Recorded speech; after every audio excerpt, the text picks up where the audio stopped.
Hey, Assalamu alaikum. Hope you're doing well. Today I have quite a different presentation.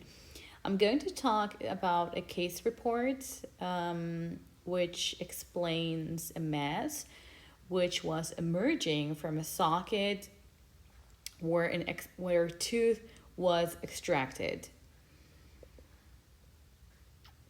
So the topic outline are these several points. I'm going to start with the personal data. So we have a 73-year-old female with dementia. She comes to the clinic with a swelling and pearlescent drainage and on the right posterior maxillary teeth. Her chief complaint is, so that's her picture, is that she visited the dentist for an extraction site that had not healed. So she came October 2019 to the clinic. Her teeth were extracted, and she came back after 1 month with that mass.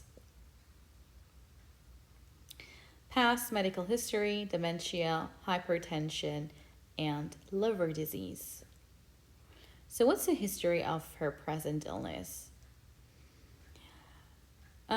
She had her right posterior maxillary teeth were extracted, the upper 2, 3, 4, and 5. She has pearlescent drainage from the extraction site and on the right nostril. And she came to the clinic on November 2019 with an emerging mass. So this is a clinical photograph, and after extraction, all the sockets had healed, but only one. So we see a non-healing socket. The clinical examination, like extraoral, there was nothing seen, but intraoral, she had multiple decayed teeth, multiple teeth which drained pus, and the area was swollen.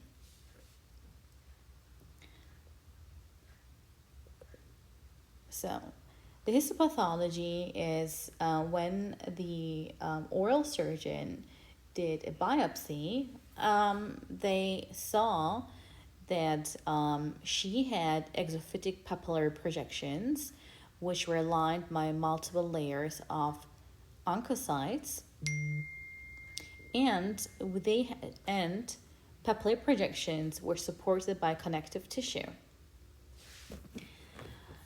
On another figure, they saw that these papillary projections had multiple layers of oncocytes, mucocells, and microabscesses. So this is a radiographic examination. So we start with the interpretation of the X-ray.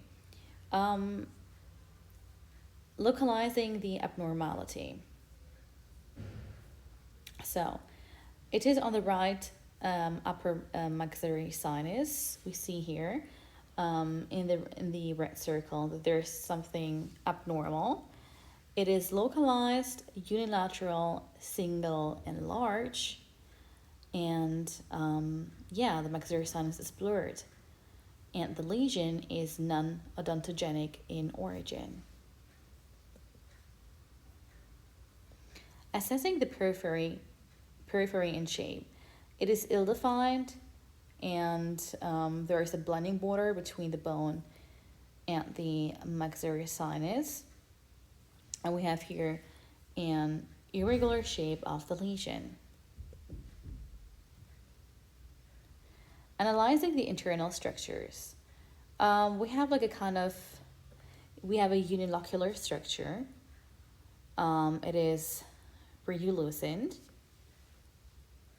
Continuing with the fourth point, the effects of lesion on the surrounding structures. We have a displacement of the maxillary sinus. If you see on the upper, the contralateral maxillary sinus, there's a root of a molar tooth.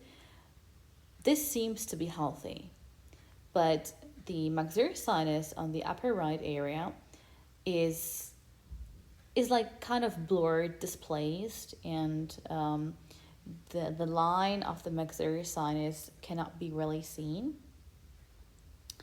And we have the neighboring tooth has a loss of lamina dura and has no periodontal ligament space.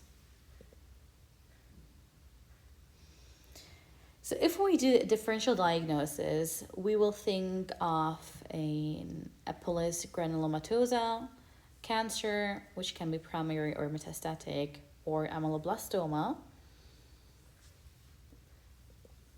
So the diagnosis is the oncocytic Schneider-Rhine papilloma. It is a herniated maxillary sinus lesion. The treatment is what the doctor did, or the oral surgeon is he did an incisional biopsy with or under IV sedation. Yes, so this was the presentation for today. Hope you benefited. Till next time. Bye.